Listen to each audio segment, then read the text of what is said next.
Só, prandeia, ó. Silêncio, sentar cada um nos seus lugares, virar para frente, prestar atenção aqui. Senta lá. Lugar aí? Então tá, trabalho valendo 6 pontos, entregado dia 26, ou seja, assim, sexta que vem, na outra de abril. São 15 questões e vamos responder rapidamente as questões da última aula que tinham passado, para que eu possa olhar, dar o visto dos cadernos também, valendo 6 pontos, ok? Vamos lá onde a gente parou?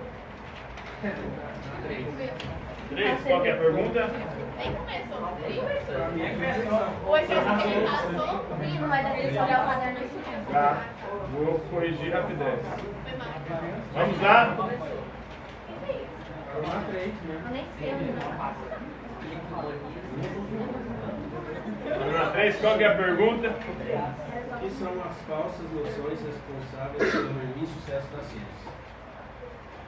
São as falsas noções. A gente viu que ele elabora uma teoria chamada teoria Dos ídolos. dos ídolos. O que é um ídolo? É um pré-conceito. É um falso conhecimento.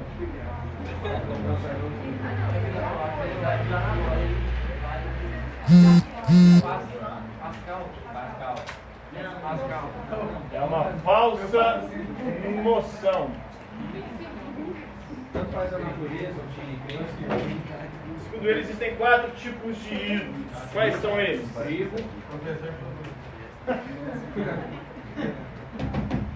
Os ídolos da tribo, que são por conta da natureza humana, que é imperfeita e comete erros. Os ídolos da caverna, que são os nossos erros que nós cometemos enquanto indivíduos, por conta dos sentidos que nos enganam. Os ídolos do fórum ou do mercado,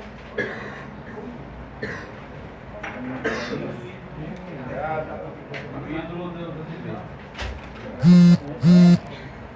do fórum do mercado, que é por conta da linguagem. A linguagem é equívoca, as palavras são ambíguas e por conta disso você fala uma coisa, as pessoas entendem outra. E os ídolos do teatro são os ídolos produzidos pela religião. A religião ensina coisa errada. Por exemplo, ela dizia que a Terra era o centro do universo, que o Sol girava em torno da Terra, ensinava que a Terra era plana, então ela também ensina ídolos. A filosofia também comete erros. Tales dizia que a água é o princípio e origem de todas as coisas. A água é o princípio e origem de tudo que existe no universo? Não. Mas seja um elemento abundante e importante para os seres vivos, ela não é o princípio e origem de tudo, nem tudo veio da água. Pelo contrário, ela já é uma junção de outros elementos. Junção de quê? Hidrogênio e oxigênio. Oi? A universal, as religiões, de forma geral, são um teatro. A política também é um teatro. Né? Essa semana saiu uma notícia muito interessante. Porque eles estão querendo fazer a reforma da Previdência e a esquerda está fingindo que não quer a reforma da Previdência. O Lula tentou fazer a reforma da Previdência enquanto ele estava no poder. Ele não conseguiu porque é um tema bastante delicado. Você vai mexer com a vida de muita gente. E aí, então, com essa reforma que foi proposta pelo Paulo Guedes, a economia será de 1 trilhão. Então, em 2022, quando terá as próximas eleições, o governo Bolsonaro teria 1 trilhão para investir. E com esse dinheiro não tem como perder a eleição. Ele vai fazer tanta coisa no país que nunca mais ele vai perder.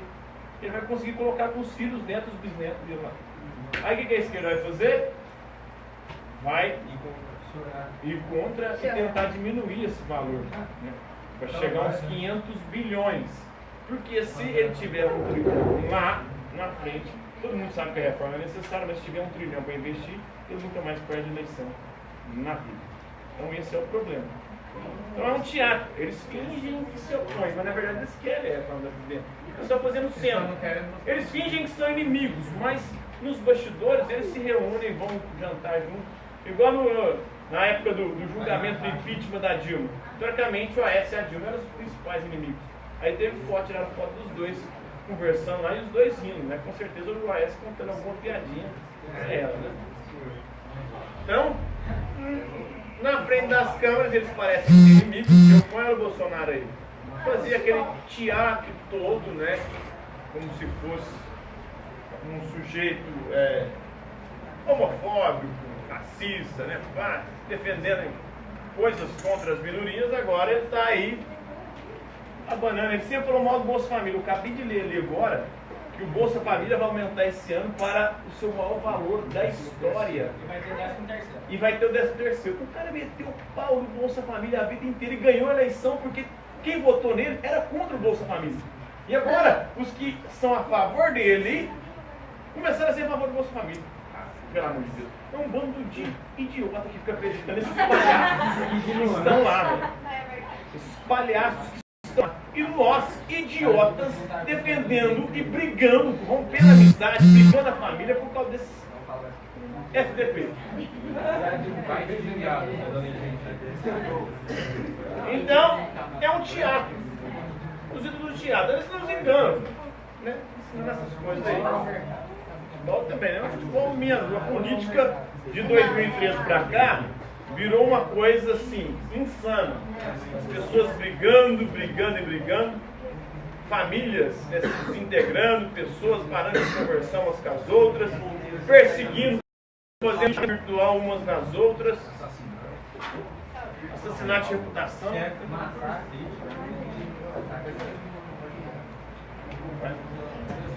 Quais são os ídolos do teatro? Próxima questão. Ué? Você tinha que primeiro.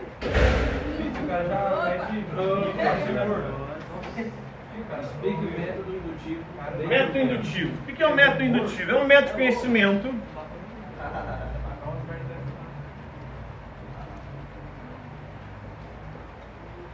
ou indução. É um método de conhecimento que vai de análises particulares até chegar a uma conclusão geral ou uma generalização. Por exemplo, eu analisei a prata, percebi que a prata conduz energia elétrica. Analisei o ouro, percebi que o ouro conduz energia elétrica. Analisei o bronze, percebi que o bronze conduz energia elétrica. Analisei o cobre, percebi que o cobre conduz energia elétrica. Analisei o ferro, percebi que o ferro conduz energia elétrica. Analisei o aço, percebi que o aço conduz energia elétrica. Eu chego a uma conclusão geral, uma generalização. Qual generalização eu posso fazer a partir dessas minhas análises particulares? Os metais são bons condutores de energia elétrica. A ciência usa esse método, ela vai fazendo experiências particulares e depois ela faz uma generalização. Mas ainda hoje é utilizado. É o contrário de dedução. A dedução vai do geral para o particular. A dedução é mais no campo da lógica. Do geral para o particular. Exemplo, todo ser humano é mortal. Vocês concordam com essa afirmação? Menos o Temer, porque ele é um vampiro. Todo mundo. Todo mundo que tentou provar o contrário morreu, né? Com exceção do Temer, né? E tem outros também. Tem outros indivíduos que estão quase derrubando a tese de que todo ser humano. A Roseli, por exemplo. A Roseli? A Roseli, quem mais? Silvio Santos, Ana Maria Braga, quem mais? Roberto Carlos, Soluções, é o Mick Jagger, né? Todo ser humano é mortal. Só que você é um ser humano, logo Sócrates é mortal. É o inverso. Vai do geral, todo ser humano é mortal, para o particular. Sócrates, se ele é humano, logo ele é mortal. Isso é conhecido a dedução também como silogismo. Não é? A intuição é um conhecimento já diferente, é imediato.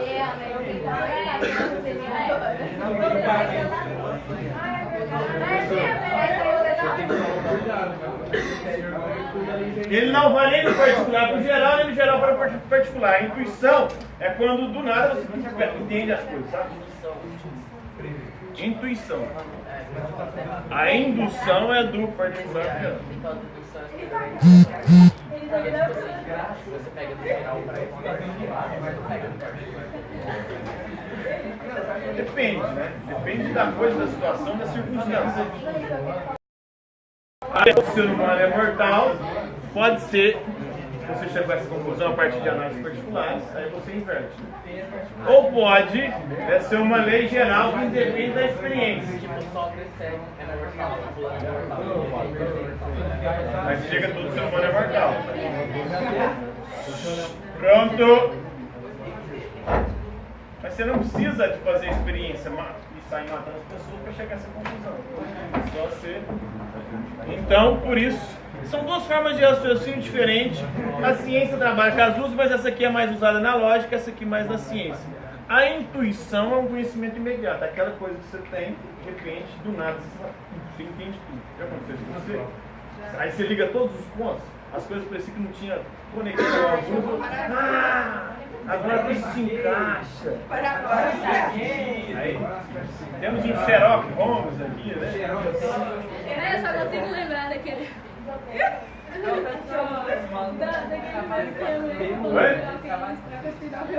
Manuscrito. Próxima questão qual que é? Quem foi Galileu Galilei? Mas o Galileu Galilei foi um pensador e cientista italiano e viveu no século XVII e defensor do heliocentrismo, junto com Copérnico e com o Giordano Bruno.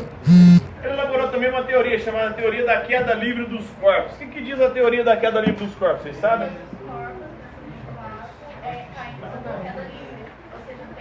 No vácuo, todos os corpos caem à mesma velocidade. Se eu soltar esses dois objetos, qual vai cair primeiro?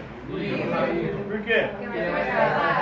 Segundo a teoria de Galileu Galilei, todos os corpos do vácuo caem à mesma velocidade. Então, a folha caiu junto com o livro. Por quê? Porque ela pegou o vácuo do livro. No vácuo, todos os corpos caem à mesma velocidade. É o que diz. É por isso que a vaca foi para o espaço, né? Pegar o vácuo. Ela foi para a Argentina, né? Buenos Aires. Fizeram uma experiência recentemente, uma bola de 1 tonelada de aço e uma pena, soltaram ambas no vácuo. As duas caíram. Você viu? Muita gente compartilhou no Facebook, Instagram. É um vídeo muito interessante. Solta uma pena e uma bola de aço de 1 tonelada juntos, ao mesmo tempo, da mesma altura, no vácuo. As duas caem no chão da mesma forma. Qual que é a velocidade que é dos corpos? Oi? Colocar a pena em cima e Não, soltaram junto, mas eles fizeram um ambiente de vácuo, né? Onde não tinha resistência do ar. Porque o que interfere ali na queda é a resistência do ar. A folha, por causa da sua constituição, ela sofre mais a resistência do ar do que o livro. Então a questão é a resistência do ar. Não é o peso. Dependendo da constituição, você pode soltar um objeto mais leve, mas só que mais fino, não seja para sofrer resistência com uma folha, pode ser mais leve que a folha. Mas se eu soltar ele com fininho, junto com o livro, os dois vão cair ao mesmo tempo. Por quê? Ele vai sofrer menos a resistência do ar que a folha por causa da sua constituição. Então, essa é a teoria da queda, ou a lei da queda dos corpos, que foi também desenvolvida pelo Galileu. Galileu fez isso a partir de experiências que ele ia fazendo na Torre de Pisa. Ele subiu em cima e ficava jogando objetos de lá, até que ele descobriu que no vácuo todos os objetos caem à mesma velocidade, que é 9,8 metros por segundo. E aí ele desenvolve o seu método científico, que é o método matemático experimental, que é a próxima questão, né? Então, para ele é o seguinte: para você conhecer alguma coisa de forma certa, segura e verdadeira, chegar a um conhecimento certo, seguro e verdadeiro da realidade, você tem que fazer experiências e transformar essas experiências depois em números, em matemática, ou seja, em fórmulas matemáticas. É o método que as ciências usam. Além do método indutivo, as ciências usam também o método matemático experimental. A ciência da natureza. Vocês podem olhar aí na física, na biologia e na química. Todas elas têm fórmulas matemáticas, têm números. E a gente também usa isso no dia a dia, o método matemático experimental, sem, às vezes, sequer perceber. A gente faz uma experiência de uma coisa, depois transforma aquela experiência em números.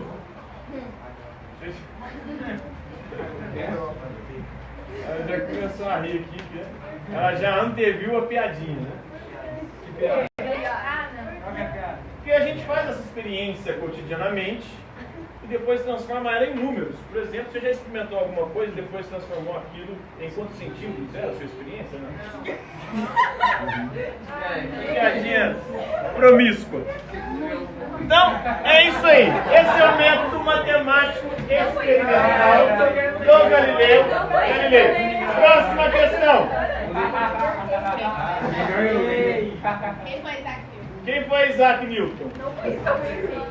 Cientista e pensador inglês, viveu no século XVII e considerado o pai da física moderna, da física clássica.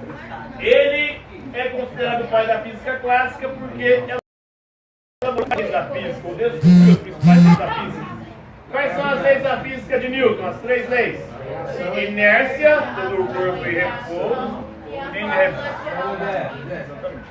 Todo corpo em repouso tende a permanecer em repouso, todo corpo em movimento tende a permanecer em movimento. É a primeira lei, que é a inércia.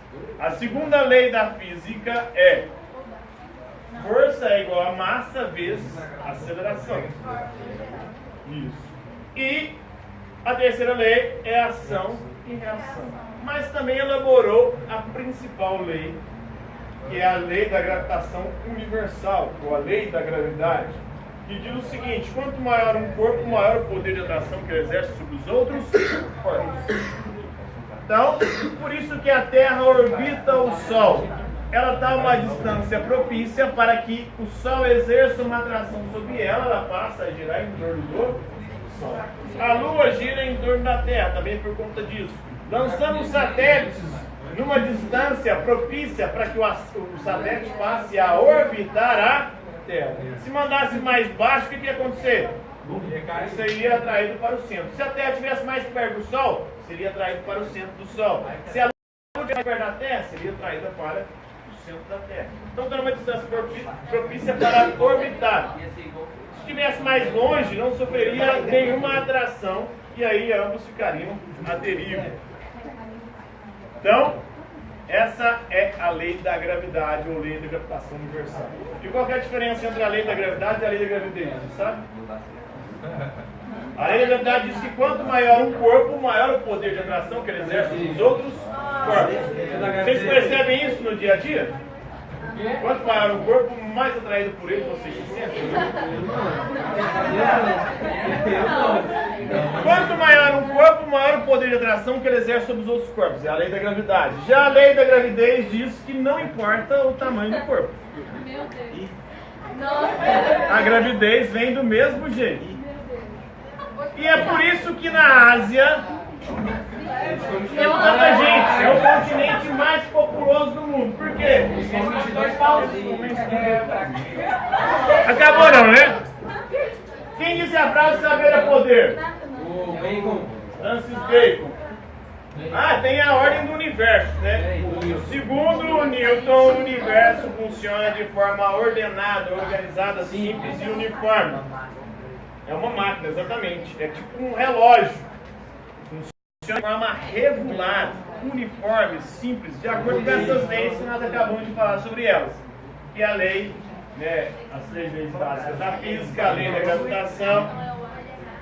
E sempre da mesma maneira. O movimento que a Terra faz em torno do Sol, qual que é a forma geométrica? Uma elipse, movimento elíptico. Quanto tempo dura esse movimento da Terra em torno do Sol? Sempre 365 dias, 6 horas e alguns minutos. E qual que é o movimento que a Terra faz em torno do seu próprio eixo? Movimento de rotação que dura 23 horas, 56 minutos e alguns segundos. Ele sempre arredonda, mas aí sempre fica faltando, por isso que depois adicionam dias, né? E depois de não sei quantos anos tem que adicionar também. Então, é isso aí que Acontece segundo o Newton. O universo funciona de forma simples, uniforme e ordenada. Francis Bacon disse a frase: saber é poder. O que significa isso? Que o conhecimento te dá poder. Poder do homem sobre a natureza e do homem sobre o próprio homem. Inclusive é isso que acontece. Os países mais ricos do mundo e as maiores potências mundiais só o são por quê? Por causa do conhecimento, da ciência e tecnologia, que dá a eles o poder de dominar a natureza e de dominar os outros países, os outros humanos. E o que foi o grande racionalismo moderno? Uma corrente filosófica que diz que a fonte, origem e princípio do conhecimento é a razão. Então, quem tem o caderno completo já pode trazer para que eu